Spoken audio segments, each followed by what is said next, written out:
Welcome back to another episode of What's Your Mount Rushmore, the podcast where we pick the top 4 of really anything and everything. I'm one of the hosts. I'm Mark Duvel. And I'm John Hansen. And on this episode, we're choosing to focus on a topic that we both love a lot. It's movie villains. Oh, this one's huge. For real. Yeah. I'm like really excited about this one. We're both movie freaks. And this one, so far, of what we've had to do when we came up with our list, this is one of the hardest ones to narrow down to 4. Yeah. So this one, people are going to have opinions. They're going to think I'm fucking crazy. They're going to probably think you're crazy. But in the end, this is my Mount Rushmore. That's all I'm representing, because this one is really tough. I've seen a lot of movies, as I know you have. This is truly a topic that I narrowed it down, and I'm like, well, there's 12. Yeah. So I've me too. 3 or 4 Mount Rushmores going, and now I got to get it down. I got to get it down to 1. So I'll kick this one off, and this one I'm going to start. And it's a little timely because recently someone in real life who is a very big part of this movie, not my movie villain, but one of the reasons this guy is one of my Mount Rushmore movie villains is I'm going with Ivan Drago from Rocky IV. And it's unfortunate that, we are recording this when Carl Weathers in real life just recently passed away at, I think, the age of 76. But it's hard for me because Rocky is really kind of my numero uno in movies. And Rocky IV specifically is one of those reasons. And what better villain? I mean, there was a lot of them. I mean, Clubber Lang and Rocky III, great too. But the whole USA versus Russia, Ivan Drago, He was on steroids. He was taking gas. He had the lame, the intense wife who really was Stallone's wife. Playing that part, and just the whole thing, and more, and just like I mentioned, he killed Apollo Creed. And when you start watching Rocky the series, Apollo is the villain, but then he becomes Rocky's buddy, and then once they're buddies and train together, and all these memories that are awesome after Rocky became the champ, this Russian prick shows up on roids and kills Apollo Creed. And when you're, and when you're young and watching this and you're already invested and you love these guys, that hurt. That was like the first like movie death. Not obviously not the first one I had seen, but the one it really affected me. Like, you son of a bitch. Rocky, what are you going to do, bud? And sure enough, he goes to Russian and beats the Russian. Rocky had the weight of the entire free world on his shoulders, right? Yeah. He had to get those commie bastards. Well, it's such a, I mean, one, I love Sly Stallone, but like, what a cool premise in this one, because yes, what you just said, he has the whole weight of the country, but he also is trying to avenge his friend's death. This dude killed his best friend, and he's bigger than him. He's stronger than him. There's no chance. I mean, it is Rocky. The Russian machine on his side. I mean, the whole training regimen, everything. They were like he was like almost like a human robot. That scene where they're showing him and just when they are in America before he fought Apollo, he's in one of those like science sports labs. Yeah. And again, up to that point, we hadn't seen anything like that tying to sports with all the computer screens and the numbers, and he's connected to all these monitors. And when the Russian trainer goes, a normal heavyweight punches at 700 per square inch. And then he turns it over to Drago, and it's like 1,800. It's like 1,100 more than what that dude just said an average heavyweight punches for. But perfectly cast, by the way, with Dolph Lundgren. Oh, All these villains, clearly, hats off. You're clearly an amazing actor. You pulled off your role. Yeah. But for my numero uno spot, it's Rocky IV. It's Ivan Drago. Yeah. That's a great one. I can appreciate that. Rocky, like you said, had a lot of good villains. Apollo Creed himself was a Rocky villain at one time. And then, he was even on my list probably to start this as I whittled down to 4. I mean, because they became best buds, and so you picked the right one. I like that choice a lot. Yeah. What do you got? So my first one is one that's pretty obvious. A lot of people, I think I've seen lists where he's listed as one of the top villains of all time. it's Darth Vader, and it probably seems obvious to a lot of people. If you It even if you is. don't watch Star Wars, you know who Darth Vader is. You do. I mean, there's probably people out there that have never seen Rocky, and they might not necessarily be able to picture, Drago, but everybody knows who Darth Vader is. You've seen Yeah, him. you're right. Ivan Drago's a little deeper track, but Darth Vader is global. Not in Yeah, Rocky. I mean, the franchise of Rocky is big too, but Darth Vader, he clearly was on my list at some point, but I had to just. I love you had to Darth cut Vader, down. love Star Wars, but he's not my Mount Rushmore. He Well, clearly and deserves to be, see, and just the not on thing, mine. one of the reasons he's on mine is that one of the earliest movies that I remember seeing at the theater was Empire Strikes Back. I Yeah, may have seen other. I'm sure I saw other movies before that, but that's the the one that memorable one. sticks out. Yeah, that in my brain is the first one I remember seeing in the early '80s, whatever the date was. Probably maybe 1980 actually. Yeah, I don't I know was the like. I'm not that I big of was a Star Wars nerd where I know the dates and when this well, shit was no, released, but I you're still just a love them. nerd. Yeah. Um, Just but a I mean, know Vader, nothing nerd. the way he talked, the way he moved, just the way he would walk, and sometimes seemed like he was floating, and the creepy breathing. Yeah, I mean, shit. Does it get more? Especially for a little kid in a theater, it's the right combo of evil and kind of creepy, And badass. and badass. I mean, he had the Dude, his the lightsaber force. was red. Yeah, I mean, he was a bad motherfucker. He's a Um, scary son of a bitch. and the funny thing is, to this day, or at least within recent years, I don't know if you watch the Star Wars series that have pop up on. I think it's on the Yeah, Disney streamer. Darth Vader has been in the Obi-Wan show. I mean, it's yeah. awesome to still see him. Almost 50 years later, popping up It's like in VH1 modern behind the TV. music. You get to see the priest. Like you're getting more into the character than you ever thought would be possible. Yeah, Because yeah, look how long we grew up, and it was just the original three that we yeah. based Oh yeah. Star Wars on. There's so much Uh, now. There's so much. It's so deep, and it makes me happy that they keep Darth Vader in the mix somehow. So yeah, that was and my first pick. and But with your pick, I can't say it's Darth Vader. I can't critique that pick. I mean, yeah, it's Darth Vader. Enough yep, said. I mean, it's Star Wars for crying out loud. sure, Um, well, my next one is probably equally going to be one that's just as popular or very close to Darth Vader because I think again our generation, it's how would it not be? But that's my opinion. It'll be Die Hard, the villain in Die Hard, which we know as the German Hans Gruber. I'm going to count to 3. There will not be a 4. yeah, Played by Alan Rickman, who I believe he also passed, but quite a while ago.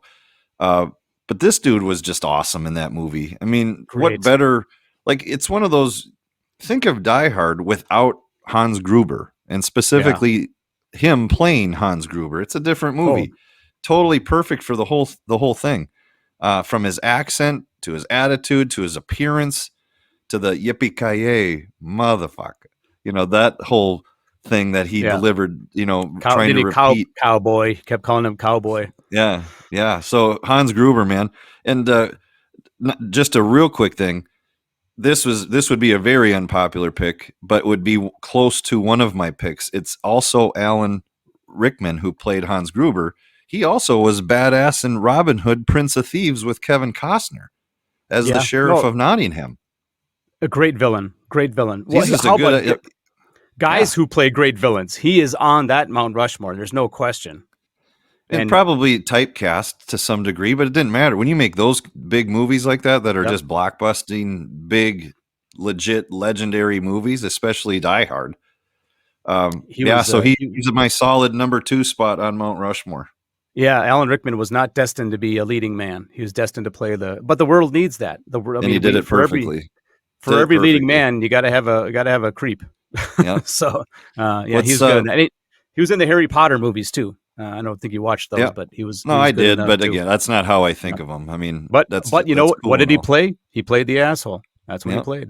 So, He's a good asshole. if you're going to be good at anything, be a good asshole. Speaking of that, so what's your deuce? What's your Speaking number of 2? my number 2 is I'm going to go with another Hans Landa from Ooh, Inglorious Bastards. So I know that Tarantino. this is a deep cut too. I don't think everybody's going to remember this guy, but he was the head Nazi, played brilliantly by Christoph Waltz was his name, and who I think is a great actor who's been in other movies. He's been in other he's been in other Tarantino movies. He was also in The Hateful Eight, I think, maybe. Am I remembering that right? You are. But so he's just a good actor, and he's good at playing. The thing that I liked about this character is that Hans Landa. He was smart. He was sometimes really charming, and actually came across as being nice. Sometimes he would be like friendly to these people, but at the same time, he was a brutal, terrifying Nazi. For Christ's sake, I mean, there's that.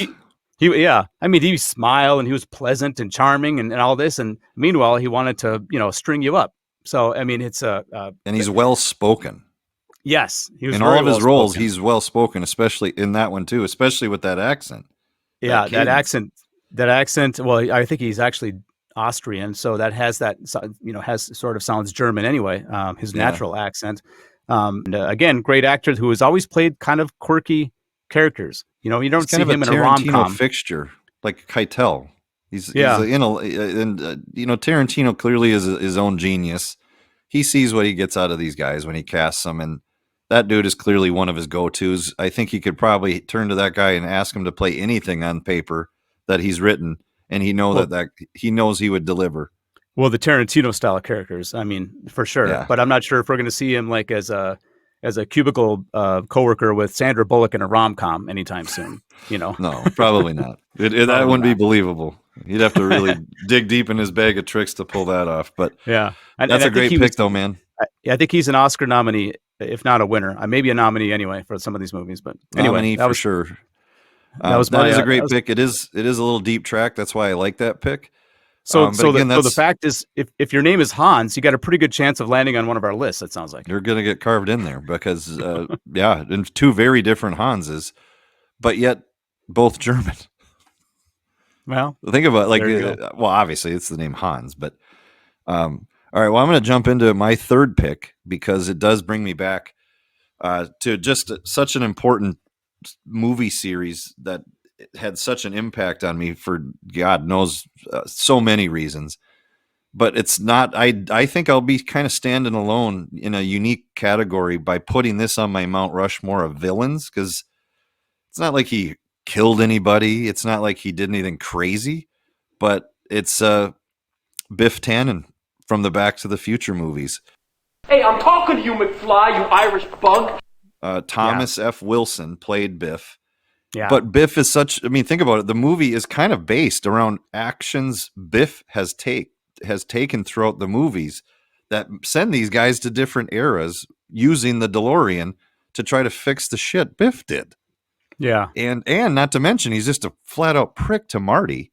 He's a prick in the present. He's a prick in the past. Yeah. He's a prick in the future. Yeah. His great grandfather, his father, they're all a bunch of jackasses. Yeah. So, and he does it well. So, but that's one of those series in a lot of these movies that we're going to be naming. Clearly, if they're on our Mount Rushmore, they're usually going to be movies you've seen more than once. And in some sad cases, maybe even over 100 times, if you're weird like me, where I've probably seen all the Back to the Futures, where if you started the movie on any one of them, 1, 2, or 3, and I could say this about others, but definitely feeling comfortable with Back to the Future, you could mute it and I'd be able to just, like a script, go through the movie start to finish, and I'd know every character's line. That's how lame I was and how big of a nerd I was for Marty McFly and the DeLorean. And what's that? You still are. I am. And I sadly just watched it probably within the last 2 weeks. It was just one of those things like on HBO, it was airing in live time. And I'm like, where's it at? And then as soon as you go, it's not like I'm going to walk away. I can't be like, I've seen this part. Of course I've seen this part. I can recite it. Yeah. But it'll get me every time.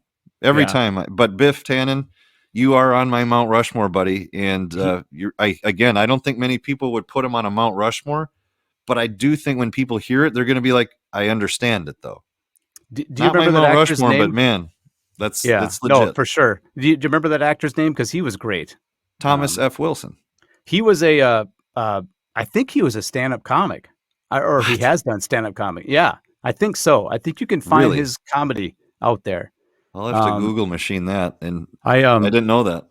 There's something I saw just within the last year. There's something you do need to Google this. There's a bit of him on stage, like he's a stand-up comic, and I think he's got himself and a guitar, and he's singing a song about how people keep coming up to him and recognizing him from Back to the Future, and it's hilarious. Really? You gotta look that up. It is. It's funny. Weird. I did not know that was one of his little things he does.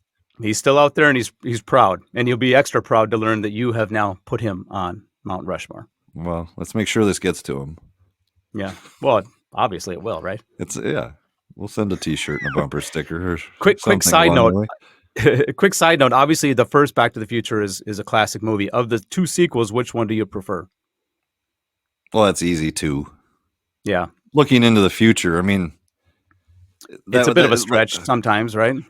Well, but that's what made it so cool, because going in the past is the past. We all know what the past is, but when you're filming a movie about the future like this, in Hill Valley, and you're still introducing the same characters but at different ages, and then the technology that had changed with his self-drying jacket and his Nikes that tied themselves. The flying cars, obviously, which then that became like the benchmark of, is that really going to be the future where cars are flying around? And here we are in 2024, and there still isn't really there's drones, but there's no flying cars quite yet. No. But a lot of the stuff, video calls, that are introduced in that movie did become, I mean, look at what we're doing right now. It's exactly how Marty gets fired in the future. Yeah. Is over a video conference call. Basically over Zoom. Yeah, he got fired over Zoom. Just didn't know it yet. But yeah, I stand by that one. I love Back to the Future, love Biff Tannen, because I love to hate Biff Tannen. I love it. So I love it. Can't go wrong with that one. Great choice. I wouldn't have thought of that, which makes it even better. Mucho gracias. Father. So are we down to my third then? Yeah, we are at your third. What do you got? My third is a bit of another deep track. This movie is an absolute brilliant movie.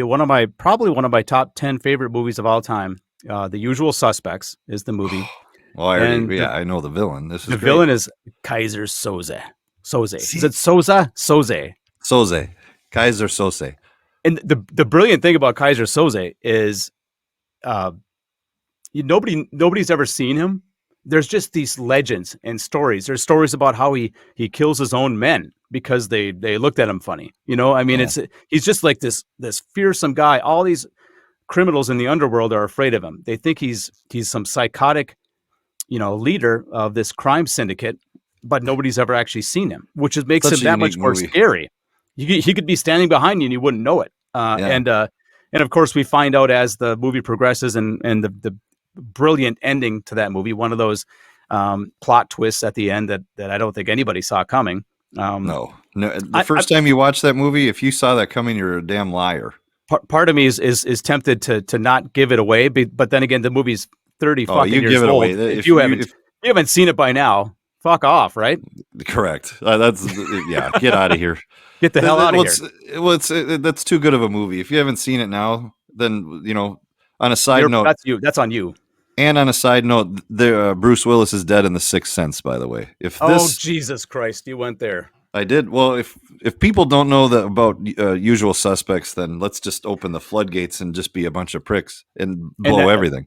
Well, all right, we'll do it then. So at the end, we find out that Kevin Spacey's character, Verbal, was that what they called him? Verbal, Verbal Clint, I think.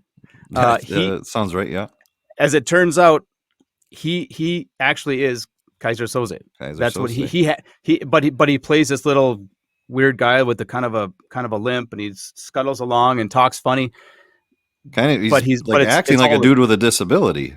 It's all an act, because he indeed is this leader of this massive crime syndicate that all these other criminals are afraid of, and they've all interacted with him and didn't realize that they were interacting with the guy they've been afraid of. So it's just a brilliant movie, and the twists and turns it takes, and great casting. The whole from top to bottom, that cast is amazing. So, well, that's the thing.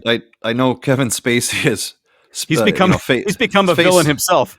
He's kind of faced some real life heat, and for good reason. If the alleged things are real, then he is another one of these guys, man. that he's such a good actor, and he also was on the whittle down list to get to my 4, but in a different movie. The movie was 7, Oh, where of he's course. John Doe. Yeah. And again, Absolutely. so what is it with some of these guys who play villains, man? They have that down to a science. And again, that was hard for me to leave 7 off. I Yeah. loved 7. It was a movie theater see for me for the first time with some friends after we took advantage of some fun stuff and then went into this empty theater to watch 7. Oh, what a mind fuck. It was it was just such a cool movie memory with some of my high school buddies. And so again, don't mean to get off track because it's not on my Mount Rushmore, but Kevin Spacey was damn close to being on mine. Yeah. It's a Therefore, legit honorable mention. and plus a pretty legit accolade to be, if you're on like different people's Mount Rushmores and you're the same actor for different characters, Yeah. hats off, man. I mean, you clearly have had yourself a career if you're being talked about in these types. And again, I know we're Good just point. two jagoffs giving our opinions here, but still, we do like movies. We know movies, and we appreciate them. So to be on Mount Rushmores for villains, it's pretty awesome. Yeah. No, that's a great point. That's a great pick, though, man. So this last one, it's gonna get interesting. I'm down to my 4th now, I believe. Is that correct? Yep. Yep. This is it. This one is it's gonna be another obvious one, but I think I'll take everyone on a quick detour. It is Silence of the Lambs. And so many people are going to automatically think Hannibal Lecter, Anthony Hopkins. Yep. Clearly brilliant. Clearly. But we've known each other a long time. You know damn well where I'm going with this. And it's Ted Levine, the actor, who played the one and only James Gumb, a.k.a. Buffalo Bill. Oh, wait. And again, he's one of those villains that, look how many times in comedies and just spoofs, everyone always wants to do the lotion lines, like, it places the lotion in the basket, right? But there's so many other lines in that movie that make him awesome. Like when Jodie Foster rings the doorbell and he opens it and she's asking does Mrs. Lippman live here? And he goes, oh, wait, was she a great big fat person? Like that line, and then when he does kidnap the senator's daughter, Catherine, and he's trying to move that couch with a fake broken hand into the van. It's when he does get her in the van. That's it's such a creepy line. Obviously the precious and dog and put the lotion in the mask. Creepy as hell.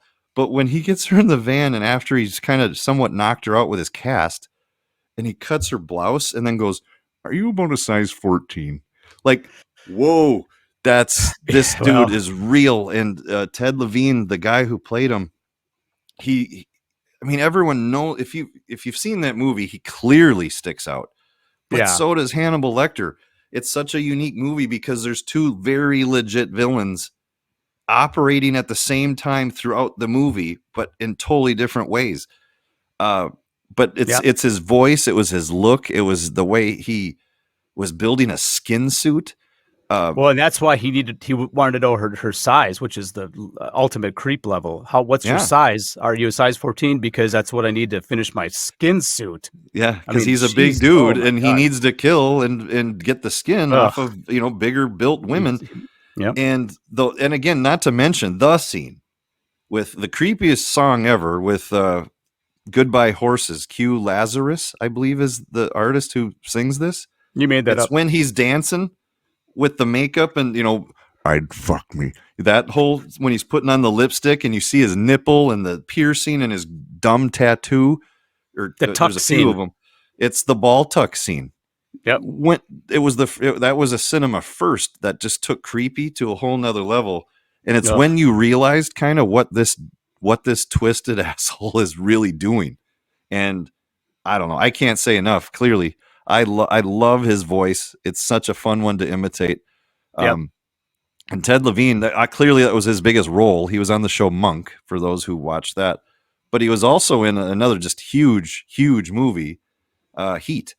And not a huge part. He's just one of the fellow cops with Pacino. But again, I can't not talk about Ted Levine and not do this. It's the scene one of the opening scenes when they rob the armored truck and now the detectives and cops are there. And when he's trying to tell Pacino, and he's describing the gunshots, and it's bang, bang, bang, bang, bang to the side.